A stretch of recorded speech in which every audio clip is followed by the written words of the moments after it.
Sejak invasi militer Rusia ke Ukraina pada bulan Februari tahun 2022 lalu, kehancuran wilayah Rusia maupun Ukraina akibat perang tak terhindarkan. Tidak hanya itu, banyaknya korban berjatuhan dari kalangan militer kedua belah pihak menjadi perhatian utama. Baru-baru ini beredar sebuah rekaman di media sosial Telegram pada Kamis tanggal 22 Februari 2024 yang memperlihatkan situasi di wilayah Odessa dan Mukachevo. Menurut keterangan dalam unggahan, di tengah rai ada militer Ukraina yang melakukan penculikan kepada warga di wilayah itu. Diketahui sasaran utama penculikan adalah laki-laki, sehingga pada keterangan juga dituliskan populasi laki-laki di negara ini perlahan mulai berkurang. Militer Ukraina mengajak warga yang ditangkapnya untuk ikut berperang secara paksa. Seperti yang terlihat dalam rekaman, tidak sedikit dari mereka melakukan penolakan, tepatnya di daerah Mukachevo, wilayah Transcarpathia. Terlihat sekelompok penduduk mengeroyok pria yang mereka duga sebagai penculik. Hingga video ini beredar, beragam komentar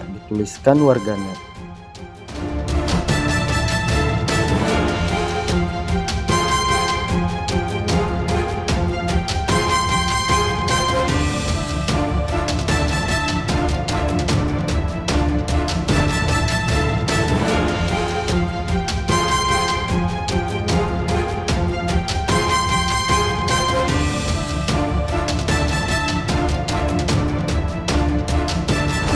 Из троллейбуса.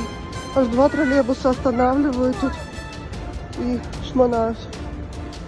Придется идти пешком до садика.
Download Tribun X sekarang, menghadirkan lokal menjadi Indonesia.